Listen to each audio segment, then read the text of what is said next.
Welcome to a IronCAD tutorial using two tall Toby's practice models dated May 9th. This is a toy star. Interesting model. So we have basically our center diameter here and our thickness, and then we have these objects that are placed out at an interesting angle here. So we have an outside requirement of 17 millimeters, and we have a 42-degree angle. Then these are spaced out 30 millimeters to the center for basically a sphere here and a torus shape or a sponge shape for the outside piece. And then we have a pattern of those. So it's fairly easy to design this in IronCAD. Again, we'll design this all using drag and drop features. We won't use any sketches for this model, so we'll show you how to use this. So we're predominantly going to use just standard shapes, and we will use the TriBall to position things, or the features in this case. So let's go ahead and hop over to IronCAD. And the first thing we're going to do is we're going to start with our starter catalog here, so you can adjust things around however you like. We're going to start with a cylinder out here, and in this case we know that we want a diameter for this is 30 millimeters, and the thickness of this is 10 as our starting base point inside of here. Next, I'm going to drop another cylinder onto the center point, and I'm going to let it scale itself down. In this case, we want a diameter for this is actually 3 millimeter. For those. Basically, we're going to build the extrusions here. And what I'm going to do is just going to rotate this around a couple things here. So we're going to rotate this down 90 degrees. And we're going to move it down so we're in the center. So we're going to move it down 5 since we have a thickness of 10 here on that. So we've got that. And right now notice we're in the center of this model. So what I want to do is move this thing out half the distance of that 17 units here. So what I'm going to do is I'm going to move my TriBall to the outside edge of this, or I can subtract it and move it up the half of the 17 minus 1.5. So we can do either one. So just to make it easy, we'll just move, well, let's just do it that way. So we'll just move it up. What we're going to do is move it up 17 divided by 2, and which is, you know, we can actually do math in here. So let's just do it easy. Outside this. So let's do 17 divided by 2 to move it that distance. So it's going to be 8.5.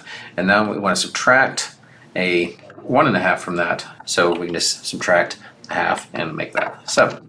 So that's our actual distance there. So you can do the math inside of there, or just move it into two locations there. That puts us where our outside edge is where it needs to be.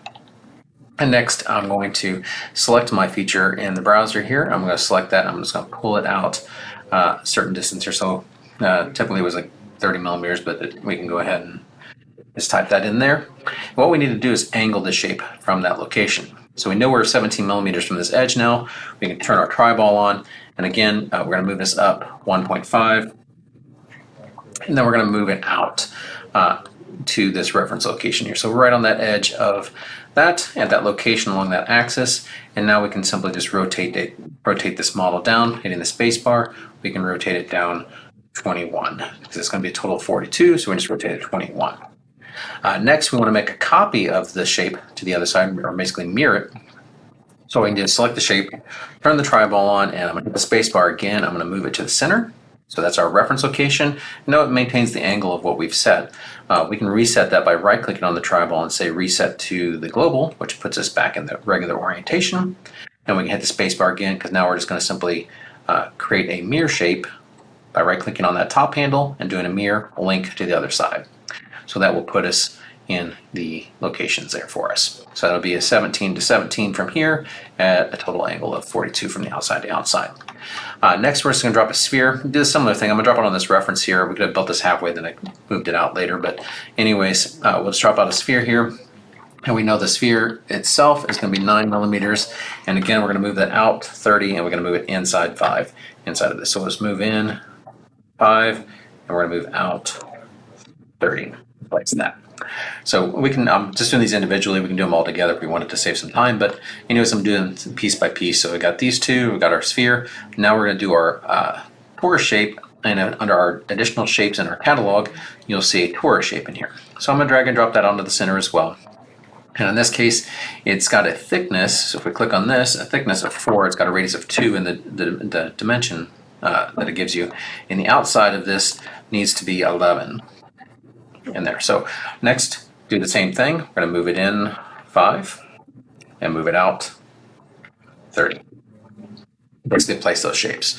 So that kind of builds our shapes using the TriBall and spaces there. So again, we could have dropped the sphere and the torus together, moved them in, moved them out to save us some time if we wanted to do it that way.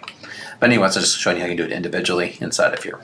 Now that we've got that shape, we just need to do the pattern. So we'll select our part, do our pattern feature, and we're going to do a circular pattern. In this case, our axis is our cylinder, and our features are going to be each one of these. So we're going to select those shapes inside of there, and we want it equally spaced or evenly spaced at 5 of those, and we can just go ahead and apply that to get that shape. So that will give us the basis of our model, and the last thing we need to do is just go back to our catalog and drop a extrude cut here on our center point, and that has a diameter of, let me look for that, 20 on that. So we can just type in 20, oops, looks like my hand on there, 20 millimeters for that.